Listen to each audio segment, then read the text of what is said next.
Bonjour, aujourd'hui on va aborder la sécurité au soudage laser manuel. Franck, est-ce que tu peux nous en dire un peu plus? Alors oui, le risque principal avec ce type de laser, rappelons-le, c'est quand même de perdre un œil, voire pourquoi pas les deux. Pour la peau, le risque est une brûlure profonde, et même si les conséquences à long terme sont quand même moins importantes que pour les yeux, je ne peux que vous conseiller de mettre des gants adaptés. Alors lorsqu'on soude manuellement comme ça, on est toujours relativement proche de la zone de travail.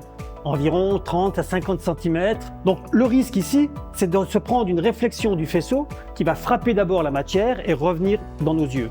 Et là, malheureusement, le risque, c'est que le rayonnement rentre dans les yeux et vienne dégrader la rétine de l'œil. Et là, c'est une perte définitive de la vision. Donc il est très important de se protéger les yeux contre ce type de rayonnement qui sont, rappelons-le, des réflexions du laser. Donc on est bien en infrarouge cette fois-ci. Et donc pour se protéger, la seule chose, c'est de mettre des lunettes adaptées au laser. Alors, en plus, il faut se protéger contre d'autres types de rayonnements qui sont provoqués par le soudage lui-même. Ce sont les ultraviolets.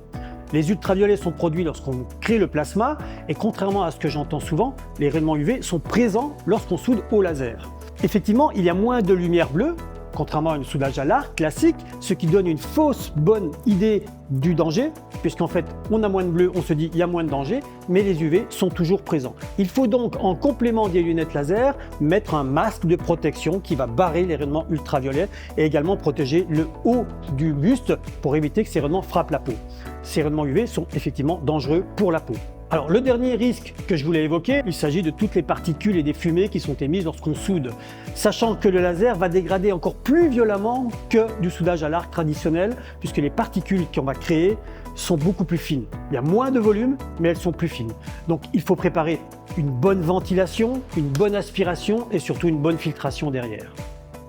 Merci Franck pour ton intervention. Rendez-vous pour une prochaine vidéo. Suivez-nous sur les réseaux et à bientôt. Pour en savoir plus sur notre nouvelle formation Devenir soudeur laser manuel en toute sécurité, rendez-vous sur notre site internet.